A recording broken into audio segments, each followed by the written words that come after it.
தேர்தல் செயல்முறையை எளிதாக்கவும் நம்பகமானதாக மற்றும் வெளிப்படைத்தன்மையுடனும் மாற்ற இந்திய தேர்தல் ஆணையம் கடந்த 6 மாதங்களில் 28 புதிய முன்னெடுப்புகளை மேற்கொண்டுள்ளது. இந்த முன்னெடுப்புகளானது 6 பகுதிகளாக பிரிக்கப்பட்டுள்ளது. அரசியல் கட்சிகளுடனான இணைந்த செயல்பாடுகள், தேர்தல் முறைகளை தூய்மைப்படுத்துதல், தொழில்நுட்பத்தின் பயன்பாடு, வாக்காளர் பட்டியலின் துல்லியம், வாக்களிப்பதை எளிதாக்குதல் மற்றும் திறன் மேம்பாடு ஆகியவனவாகும்.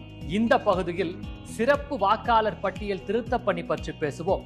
சமீபத்தில் முடிவடைந்த 4 மாநிலங்களின் இடைத்தேர்தல்களில் ஏறக்குறைய 20 ஆண்டுகளுக்கு பிறகு முதன்முறையாக இடைத்தேர்தலுக்கு முன்னதாக வாக்காளர் பட்டியல் திருத்தங்கள் மேற்கொள்ளப்பட்டது. இம்முன்னெடுப்பு தகுதியுள்ள அனைத்து வாக்காளர்களும் தங்கள் வாக்களிக்கும் உரிமையை பெறுவதை உறுதி செய்வதோடு வாக்காளர் பட்டியலில் தகுதியற்ற பதிவுகள் நீக்கப்படுவதையும் உறுதி செய்வதன் மூலம் இடைத்தேர்தல்களில் வெளிப்படைத்தன்மை மற்றும் நம்பகத்தன்மையினை மேம்படுத்த உதவியது. அடுத்த காணொலியில் இந்திய தேர்தல் ஆணையத்தால் மேற்கொள்ளப்பட்டுள்ள பிற முன்னெடுப்புகளை பற்றி காண்போம். இதுபோன்ற இந்திய தேர்தல் ஆணையம் தொடர்பான மேலும் புதிய தகவல்களுக்கு எங்களது அனைத்து சமூக ஊடக தளங்களை பின்தொடரவும் மற்றும் சப்ஸ்கிரைப் செய்யவும்.